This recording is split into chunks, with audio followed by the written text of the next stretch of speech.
Ասում եք ցեմենտը մեզ համար ռազմավարական նշանակություն ունի, դրա համար պետք է պաշտպանենք։ Շատ լավ։ Հետո ասում եք մրցակցային դաշտը բացեցինք, որովհետև ներքին շուկայում խնդիրներ են առաջացել։ Եթե ներքին շուկայում խնդիրներ են առաջացել, այլ մարմին կա, որը դա պետք է վերահսկեր։ Դրա համար ասում եք դրսի ընկերությունները ներս մտան։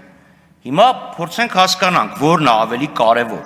Այդ կարևորությունը, առաջնահերթությունը ինքը 6 ամիսը մեկ չի կարող փոխվի։ Ինքը տնտեսական քաղաքականության երկարատև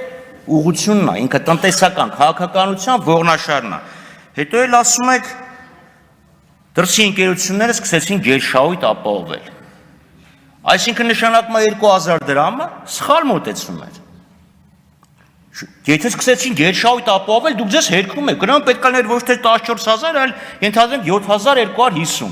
որպեսզի գերշահույթ չապահովվեր։ Հիմա այս ամեն ինչի հիման վրա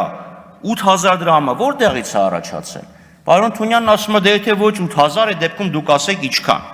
Ռաբինովիչին հարցնում են, Ռաբինովիչ, դուք ինչու եք հարցին հարցով պատասխանում, ասում ես դուք ինչ կարծիք ունեք։